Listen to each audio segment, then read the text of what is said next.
Welcome to episode 257 of Friars on the Farm. I'm Donovan, and with me is Roy. And today we have a very special guest. God, it's been too long. We have Dylan Sinn, who writes for the Journal-Gazette and is the beat writer for the Fort Wayne TinCaps. Dylan, welcome back to the show. Oh, thanks, Donovan. I appreciate that. I'm really excited to be on. This is I miss being on with you guys. This is going to be fun. That's been way too long. It's been way too long. We need to make this an annual meeting. I'd be in for that. You guys call whenever you want. I'll be on with you. All right. I already feel bad. I already feel bad that we haven't even started talking yet. All right. Well, so let's get it going.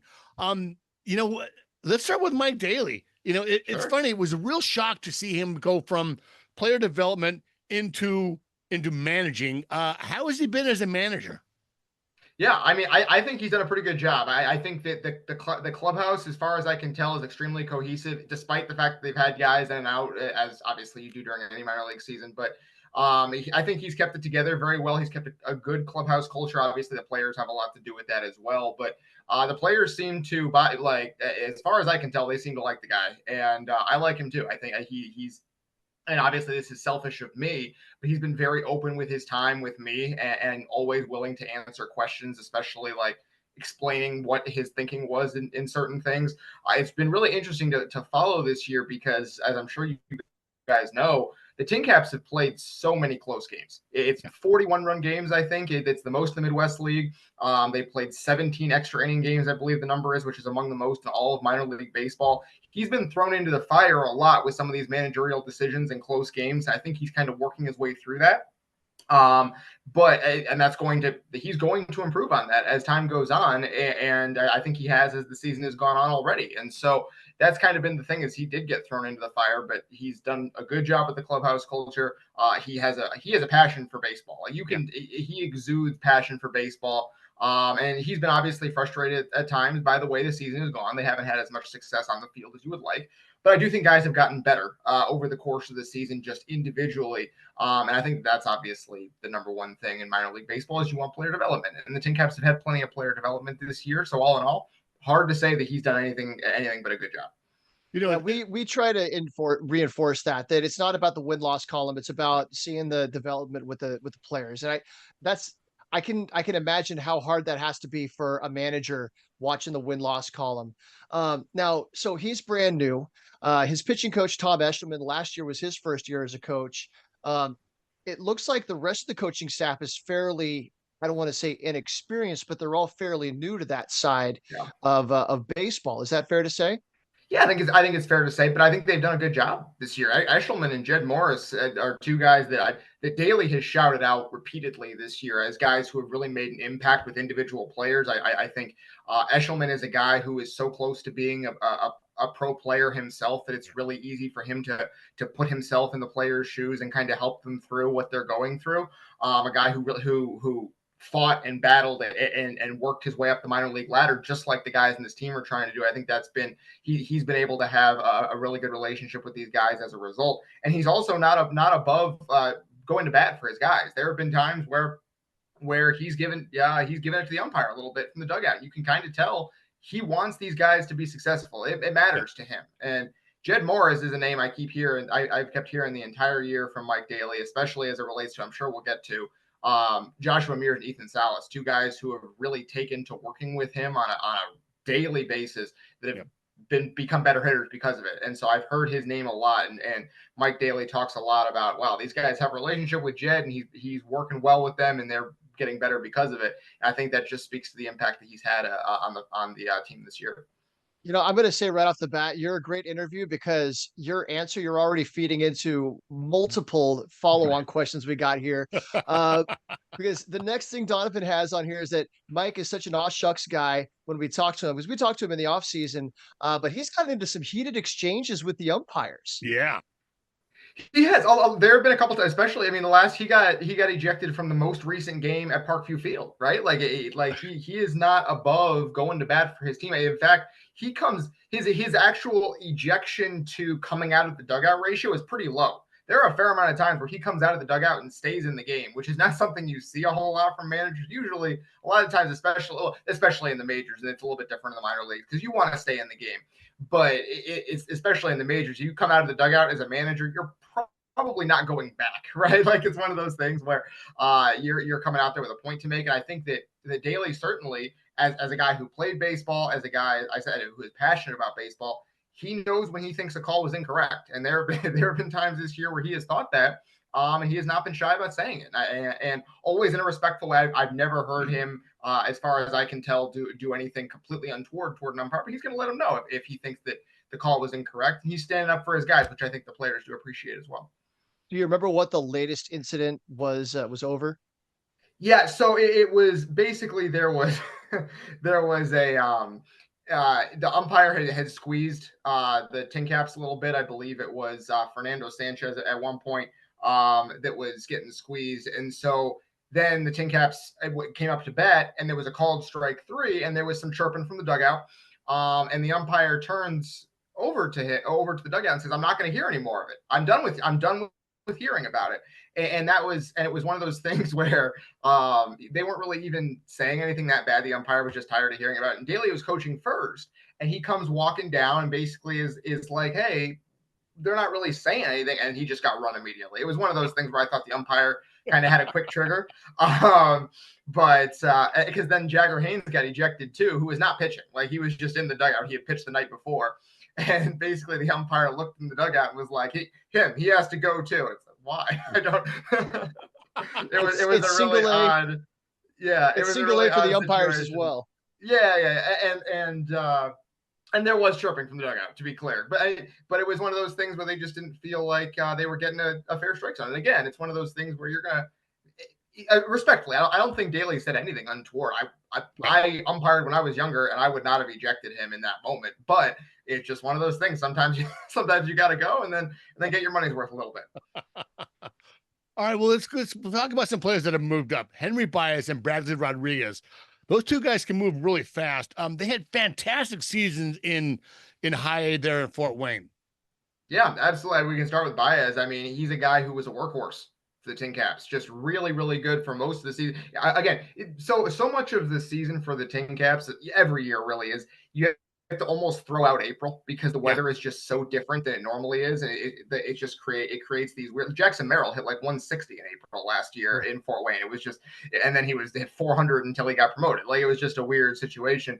On it always is. But Henry Baez, basically from the time the calendar page turned to May, was very, very good and almost never had a bad start up until the time he was promoted. He was fantastic. His fastball was in the mid to at times upper 90s. I think we got him at 97 one time. And curveball. That curveball is really, really good. And the thing with Henry Baez is that he seems like, I know it's an overused metaphor. He is a pitcher. Like he pitches, he doesn't throw, he pitches, and he's really good at kind of pitching backwards and getting guys off balance. He did that the entire year. It was honestly really fun to watch.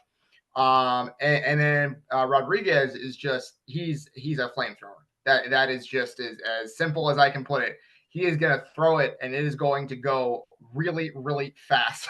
I think we got him at 101 up here a couple times, in the high 90s consistently. And there are times where he got squared up too. Like I don't want to make it seem like he was unhittable, but his command wasn't bad for a guy who was in high A and throws that hard. Usually the command is going to be a little bit spotty. It really wasn't. Like he can place that fastball pretty well. The secondary pitches are still coming along, but I would not be surprised to see him in the back end of a bullpen at some point in the future.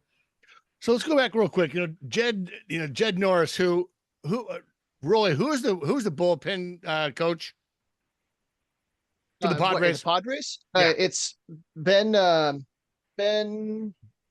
Fritz. Fritz, thank you. So we talked to Jed Norris last season.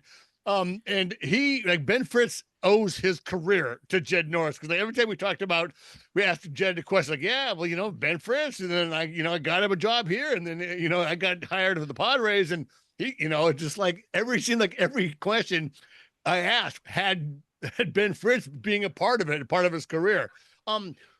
Really, the two guys that have really stood out this season that developed a lot was Josh Mears and Braden Nett, and both Jed Norris and Thomas Eshelman, Etch is what the guys call him, had really kind of turned those guys around a little bit. Can you speak to that? Yeah, I mean, we can start with Mears if you want. I'm just so excited for that kid. Like, we're not, as journalists, we're not supposed to be invested in these players' careers just because that can compromise your objectivity a little bit. But I don't think it does that to say that I'm happy for Joshua Mears. Like, he struggled here for a couple of years, and he was striking out 40% of the time. It just seemed like everything was hard for him unless he ran into one, right? Basically, there was a time when he was here in Fort Wayne where if he got to 2 strikes, it was over. Like, he wasn't going to put the ball in play.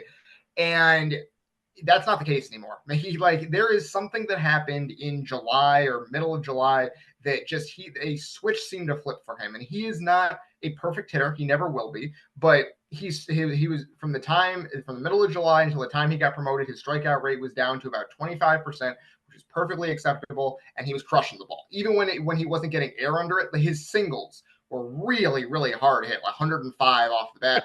and it's one of those things where the mindset for him was and Daly said this, and Jed Morris said this. It was one of those things where it just kind of kept being the theme for him was you don't need to swing 100%. You are so strong that if you put a 75% swing on it and you put a barrel on it, it's going to go 450 feet. You don't need to swing 100%. And he just seemed so much more confident at the plate. I thought again, with 2 strikes, he was protecting the ball so much, protecting the plate so much better. He was so much more competitive with 2 strikes. And it was really nice to see. And then every once in a while, he still is going to just run into one. Yeah. And it's majestic. It really is. He had a ball with 118 miles an hour off the bat. It's insane. Yeah. He has ridiculous power. And so to see him finally tap into that on a regular, consistent basis and seem to be having fun, have confidence at the plate, that was fun to see. And he obviously deserved that promotion. Braden Nett is a guy that you talked about, kind of Thomas Eshelman turning him around. I don't even know if turning him around is the right phrase. There was never really a time where I didn't think that Braden Nett had the stuff to succeed. I think he's been obviously Dylan Lesko is very, very good. I think he's going to have a future in the major leagues, and he's not with the organization anymore. But Braden Nett is the best pitcher I've seen in Fort Wayne this year, and maybe one of the best I've seen here in quite some time. It's a high 90s fastball, but it seems effortless. He's not one of these guys that can only throw 99 if he's putting unbelievable effort into it. Yeah. So he gets to 99 every once in a while. It's usually 97, 98, which is plenty. And then there's a ton of off-speed stuff that he has available, including a splitter, which has been really good. And then the command is fine. Like, there were some times where it was spotty early in the year, as you'd expect coming off an injury, but late in the season, it's just been really good. And when he has all 4 pitches going, it's really, really hard to hit, especially at this level. And I think it will be hard to hit for guys at the upper levels too, because he's coming. I think that I wouldn't be surprised if he's not here in Fort Wayne for much longer. And he's a true pro too. A guy who takes the ball and as he built his way back from being hurt early in the year, took a lot of pride in going deep into games. And I think that's been really fun to watch his progression and get back to where he would like to be. And when we talked to him in the offseason, it was interesting. He talked about between COVID and injuries and everything, he really hadn't been pitching in competitive baseball for several years. And there was a confidence thing that he needed to figure out how to turn back on, that to believe in himself and be able to go in there and attack. You don't hear people talk about that side of it a whole lot, about the everybody wants to put on this big, thick, strong exterior. So it's interesting to hear him kind of peel back a little bit of vulnerability and talk about that. But I feel like this year he's finally kind of settled into himself and understood that, yes, these are my weapons and I can do what I want and nobody can do anything against me. He seems to be starting to find that strength. Yeah, absolutely. He seems like a confident guy to me. And again, this is just a selfish thing. As a media person, he's always been willing to talk to me about kind of what he's seeing out there on the mound. And he sounded more confident in himself and his ability as the season's gone on. Obviously, and part of that is because he's just pitching well. Like, the last couple of starts, he's just been absolutely terrific. It's a 178 ERA over his last 6 or 7 starts, something like that, and the 180 opponent batting average. It's been really fun to watch because there are times where the hitters are just flailing up there against him. All right, well, let's see this movie. Let's keep moving. Did you even get a chance to meet Romeo Sanabria? Did even Francis Pena? I mean, did you like, hey, Where'd they go? Well, Sanabria, I met him a couple of times. He's a guy who loves baseball, man. He is just having a blast. He's got a really sweet swing. He's a guy who back when I'm a Cubs guy, and so when Joe Madden was the manager of the Cubs had this guy named Tommy LaStella, who you remember Tommy LaStella, All-Star with the Angels, and Joe Madden used to call him 3 a.m. because you could drag him out of bed at 3 a.m. and he'd give you a professional at bat. Yeah. And that's how I feel about Romeo Sanabria. He's a guy who is going to go up there and work a count and put the ball in play. It's probably going to be hard hit somewhere. And yeah, he's not going to bat 1,000, but he is going to give you a professional at bat every single time up. And it was fun to his bat to ball skills are really impressive. At this level, that's pretty rare. And I enjoyed watching that. And then Francis Pena, yeah, it's a guy who wasn't here all that long, but it's another guy who throws really hard. And that's kind of a common theme that we had in Fort Wayne this year was just guys who threw really, really hard. And there was a lot of them. So there are a lot of guys in the Padres system who are coming up who have velocity. Obviously, Rodriguez is one of those, and Francis Pena is another one, and Sam Whiting, another guy who was here for a while, is another one, and Braden Nett's another one. Dylan Lesko isn't here anymore, but he was one of those. It's just guys who throw hard, and it's fun to watch. You know, we talked to Jacob Marcy back last year, and he's like the best pitching was in high A. Like he said, the best pitching he saw was in the Midwest League. Just the amount of guys that throw so hard and the breaking ball stuff. So I found that really interesting. But let's move on to another friend of the podcast. We've had Romeo, we've had Sam. Jagger Haynes has just blown past his innings limit from his innings from last year. From the beginning of the season to where he is now has been what we talk about all the time on the pod. Like every start isn't going to be great, but every outing you're going to get a little better. You talk about Dylan Lesko. We kind of didn't see that with Dylan. It's there, but with Jagger, at the beginning of the season was just so hard to watch. And then just to watch him put it together this past, month and a half, he's absolutely been fun to watch. Yeah, I mean, absolutely. And that's one thing about Jagger is that he is a competitor. He is in that Mackenzie Gore, Ryan Weathers mold where he's gonna give you a competitive outing.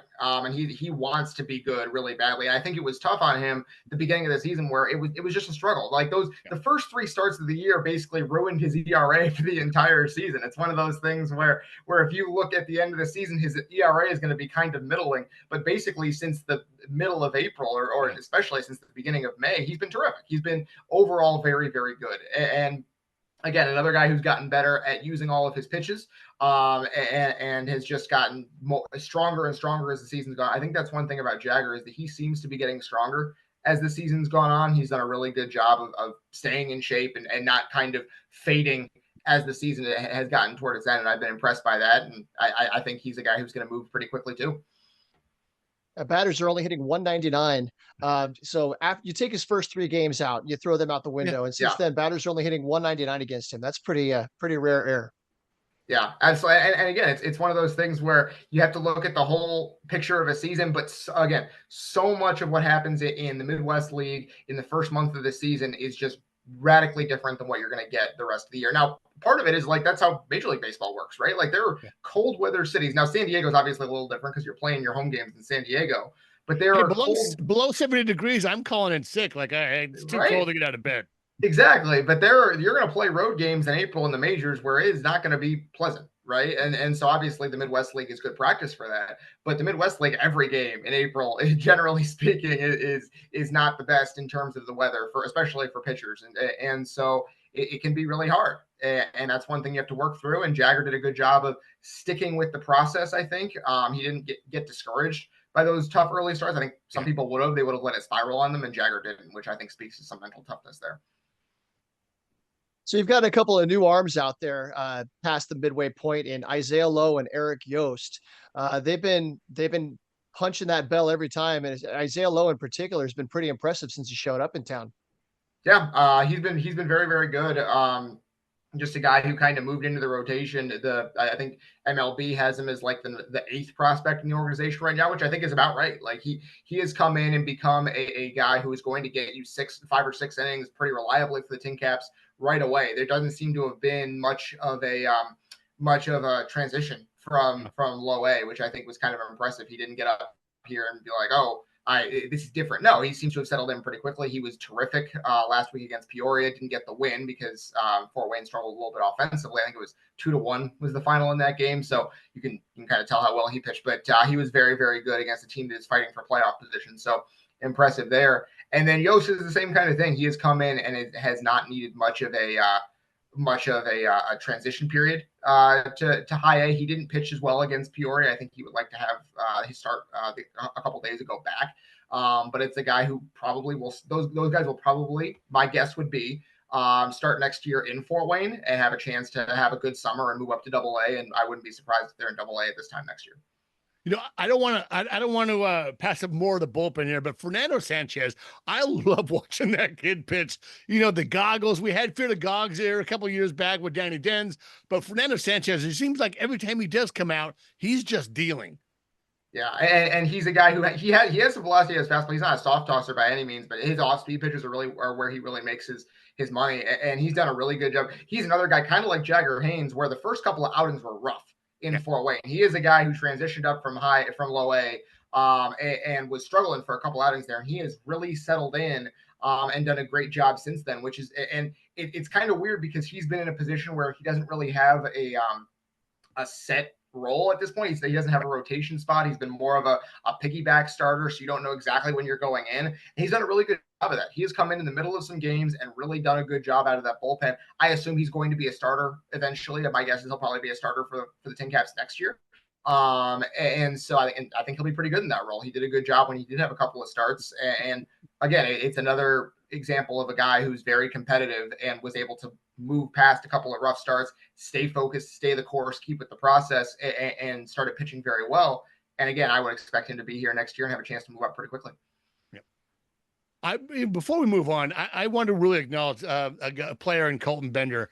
He's not a top prospect. He's not. He may not make it to the majors. But he's one of those guys. I think a lot of there's every guy in the organization, and there's several. I think in the Padres organization that make players around him better. Like him being behind the dish makes the pitching so much better, and it really is a part of almost the development team being a guy that. Helps these guys get through these starts and just get better as players. Yeah, absolutely. And he does not have an easy job, right? Obviously, for most of the year, he was the number 3 catcher. I guess he still is either 2A or 2B, right? Like he was behind Ethan Salas, he was behind Anthony Villar. He's not getting a ton of at bats, right? He often was used maybe once a week behind the plate. And it's hard to get in a rhythm when you're doing that, right? And he has never complained, as far as I can tell.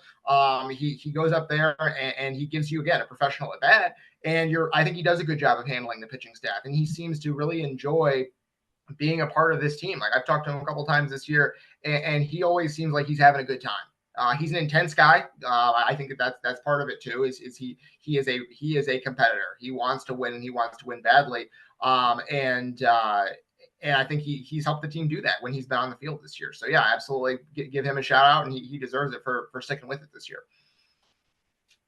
All right, so let's get on to what everyone really wants to hear about, and that's Ethan Salas.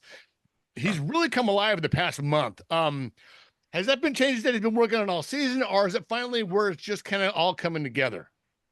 I really think it's one of those things where it's just all coming together. It's from everything I have heard, he is a guy who is the baseball equivalent of a gym rat. Like he is in the cage all the time, and it's another guy who Jed Morris has worked with all year and has done a very good job with.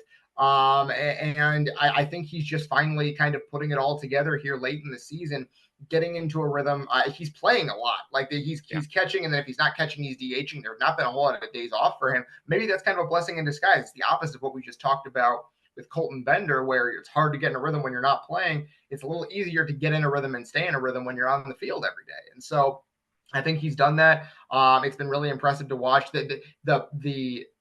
It's more doubles power than home run power right now. I think that there will be home run power there eventually. He's not elevating the ball a ton yet. I think that's probably the next step for him. even the doubles are still kind of in the gap and on a line rather than than in the air and deep.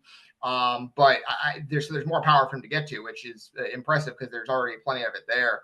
And I think that for a guy who has as much hype around him as he does, the way he's kind of put his head down and gone to work the entire season has been really impressive. I mean, he is not a guy who feels like he's bigger than the team just because he's 18 years old and everyone else is 21 and he's way ahead of their track, right? He has been a part of this team in a way that he probably didn't have to be, right? Like he could have held himself at a remove and been like, I'm the guy, I'm the one that everyone's looking bonus for baby, and all that. kind of. Yeah, absolutely. And he is not. He has been involved in everything the team is doing. He's a part of that clubhouse culture, a guy who's been there the entire year and has helped form that clubhouse culture. So I also think it speaks to the job that he's done with the pitching staff, that he's gotten to catch as much as he has, that they believe in him as a catcher. His defense has gotten better again as the season has gone on. So it is a testament to the work that he's put in over the course of the season. And it's those what Mike Daly likes to call it stacking days, that eventually it bears fruit, and it's bearing fruit for him right now. So what you talked about the power is going to come. It's doubles power. He's not elevating the ball. He's kind of spraying it. These are the kind of things that I remember people talking about with Jackson Merrill back when he was in Fort Wayne and even in San Antonio. And now we look up and he's 21 years old and he's about to hit his 20th home run, the next one that goes out. So I think that's where we kind of preach the patience.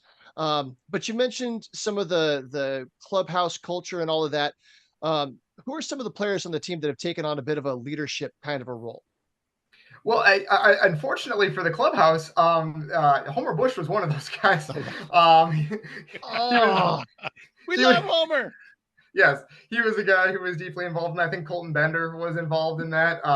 It's the guys who have been there the entire year, right? There's not a ton of them. Like Ethan Salas being there the entire year makes him pretty rare, right? I think Joshua Mears is a quieter guy on the field, but I think he was also involved in that. That's one of those things. From what Mike Daly has told me, it's really a team effort on that front. It is that they are all really committed to being in Fort Wayne and winning as many games as they can while they're there. And I think there have been times where they've been frustrated this year because from what you talk about, well, it's player development and all that. That's what we're looking for at the end of the day. But they want to win. When you're on that field, when you're between those lines, these players they say it over and over. They want to win games, and it matters to them. And this group has had success before at Lake Elsinore, so they're not used to losing the way they have this year. And I'm sure it's frustrating at times, but they've always had a smile on their face when they go play ball, and I think that's kind of the testament to what they've built here in Fort Wayne. Yeah, that Dayton team is stacked. Yeah, they are. I've got the record up here. They're 47-73. So unfortunately, there's been a lot more losing than there has been winning. Yeah. It's a long season. And I know teams like to come up with things to keep things fun. Are there any goofballs on the team that like pranksters or, there's always somebody that's keeping things light, keeping the attitude, even when things aren't the best? Well, again, I think Homer Bush was one of those guys. Like he was a guy who did a good job of keeping things light. So yeah, I think it's one of those things where it's a naturally kind of tight knit group. They do things together. They hang out together. It's not really a cliquey clubhouse. It's not like, oh, well, here's a group of 3 and here's a group of 4, and so you don't really need like a whole lot of, hey, we're going to keep things light by pranking someone, right? Like, and maybe there is some of that I'm just not privy to because I'm not in there every single day, especially when they're on the road. But it just seems like it's a group of guys really like each other, like hanging out with each other, and that's kind of been the bottom line this year. Okay, so give me somebody who's made contributions throughout the season that maybe doesn't get all the attention. Somebody that's been, the guy always getting his jersey dirty, or the guy that's always coming up with the big hit that maybe isn't filling up the stat line. Yeah, I mean, a guy who's not here anymore, but was here almost the entire season was Anthony Villar. He was just terrific in terms of what he could bring kind of overall to the picture of a team.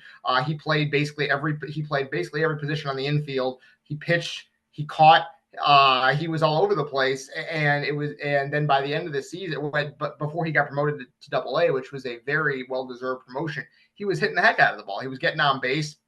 in a way that he had not previously during his couple of seasons in Fort Wayne.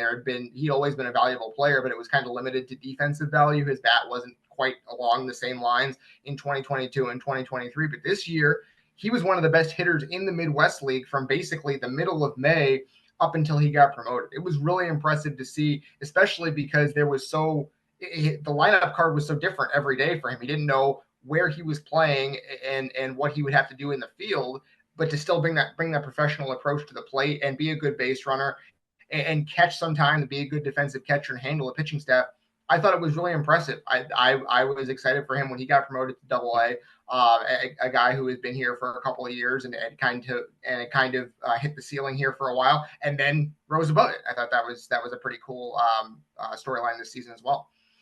So one of your new additions up there. So there's somebody that made a bit of an impression on me. I don't know why. In spring training, Addison Kopak. I was watching around the backfields, and he was doing drills, and it was almost like he was another coach out there helping run the drills. And I see since he's arrived there, he hasn't hit a whole lot, but he's played catcher, first base, third base, right field. Just kind of seems like a glue guy. Have you had a chance to be around him much at all? Yeah, I met him. I met him last week when they were still in Fort Wayne. He had a big game on the Sunday when they were playing before they went on their road trip in Peoria. And he had struggled out of the gate at the plate, and then his family came in town. He had a couple of hits while they were there, so it was kind of cool. And they had told him, hey, things are going to turn, and they show up, and he gets a couple of hits. And it was a pretty cool thing to see. Almost had a home run, ball hit high off the wall. So yeah, he's a guy who is probably who is that type of glue guy. I think he's kind of like Colton Bender, where he is not going to play every day. It's going to be scrapping for every at bat, and I think it's a tough position to be in. But he's come in and done it, and probably will get to continue to do it going forward here. Yeah, he was an undrafted free agent. I think he's a JUCO, one of those JUCO bandits. So it's always a tough road for those guys that they might not get the same opportunities that the top draft picks that get the big signing bonuses. Like you say, they have to scrape for every little bit that they get. I want to give a shout out to the folks that run Parkview Field. We've talked to Mike Nutter and John Nolan several times on this podcast. You spend as much time around that place as anybody. What can you say about the experience at Parkview Field and the folks that run it? Well, I guess the number one thing to talk about this year is the field itself. The Keith Winter, the head groundskeeper, has done an absolutely fantastic job. They reworked the field in the offseason. They brought in all new sod. There was a lip around the edge of the infield, and they fixed that in the offseason. And the field has looked great the entire year. Like it looks terrific. And they hosted Home Run Derby X here a couple of weeks ago. Fun. It really was a lot of fun. I was bummed that they didn't have that. They didn't stream that anywhere. Like that day came and I had time. I'm like, and I texted, I had texted John. I didn't text John, but I tweeted out to the TinCaps. I'm like, is this being streamed anywhere? It would have been absolute blast to just have it streamed. So it looked fun. That's one of those things where like they're still developing. This is a concept that they're developing, that they're kind of iterating on as they go. I think that would probably be the next step, is putting it on MLB.TV or MILB.TV, something like that, because it was a blast. It was a lot of fun. And the field looked none the worse for wear after that, which is pretty impressive considering there's a big stage between the pitcher's mound and second base. So Keith Winter always does a great job, but he really outdid himself last offseason. And then, yeah, the atmosphere at Parkview Field is always terrific, right? They're true professionals in every sense of the word over there. John does a great job on the mic and just with everything behind the scenes. Mike Nutter is always around. He's a very, very accessible guy in terms of just being the president of the team and a guy who doesn't have to be as accessible as he is, but he is. And they do a great job. And attendance has been very, very good this year. Like it's been one of the better years for attendance since I've been here. They've had some huge crowds. I mean, they had the second largest crowd in the history of that stadium on 4th of July, over 9,000. So really, every year it's really fun to be at the ballpark every day. I'm glad I got to do it. And this year was no different, despite the fact that there wasn't a ton of success on the field. Right. It was really fun to be at the ballpark this year as it is. Because it's funny. I watch a lot of those. I watch a lot of games. Almost every 4 o'clock is when you guys start. Usually, I start at Fort Wayne, and I go on to then I'll open up another screen at 5 o'clock. That's when the missions start, and then 6 o'clock it's AAA, and then 7 o'clock Padre games on. Like I got like 5 screens going on at once. I always see Mike Nutter, in the side there, from the left-handed batters, you can always see, and right into the dugout or right next to the dugout, I always see Nutter standing around there. See Sam Lewis standing around. I'm like, and I want to text those guys like, dude, go do some work or something. But they're just, like you said, they're so accessible, just hanging around, watching the game. It's really fun to have those guys. I was in fantasy camp a couple years back, and Sam obviously does spring training there. And, doing the fantasy camp, we would leave there right around 6:00, and then we'd go out to dinner, and they'd be like, did you even leave? Like, those guys, you come back in 6:00 in the morning, everything's back, everything's up, everything's washed. Like, I have an incredible respect for the clubbies. The work that they do every day. And there was 3 of them. There was him. There was a guy from AAA. I can't remember his name. And I think he's even the AA guy was there as well. And they spend all their time there and then maybe sleep for an hour, come back, and they just get everything out. I was just really impressed with the clubbies and what those guys do. And that goes for all clubbies for every organization. Real quick, before we kind of ask you a little bit about what else you got going on, let me tell you about who's coming. And Leo DeVries is coming, and El Mutante is coming. The hype with Ethan Salas was certainly there. When you see Leo DeVries, when you see this kid play DeVries, you're gonna go, that's Fernando Tatis Jr., but better. Like, you're gonna see. Ooh, that's high praise. High praise. I've watched this kid in person several times. I watch him almost every night. He's recently injured. I like that they're keeping him down there for the full season. I thought they might have brought up Ethan a little too soon. And the bat kind of lagged a little bit, but you're gonna love this kid. He's a great teammate as well. I sit in the camera well there in Elsinore and watch him just fart around with the players, and he's always the top step, always having a good time.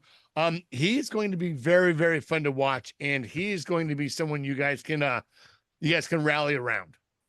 Yeah, I mean, they're very excited to get him here.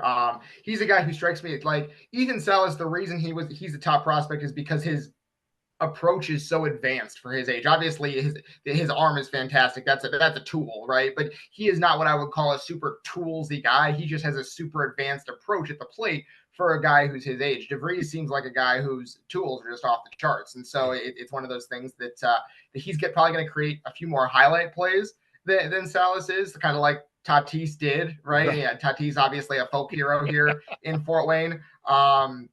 But obviously really excited to get him up here, and next season it'll be great to have him around. Assuming he is here next year, it'd be great to have him around. He has to be. We've been doing this for 5+ years, and we've noticed a change in it seems like a change in the philosophy that Preller's gone about in the players that he's signed. That whole 2016 international class, there was so much talent that was just off the charts.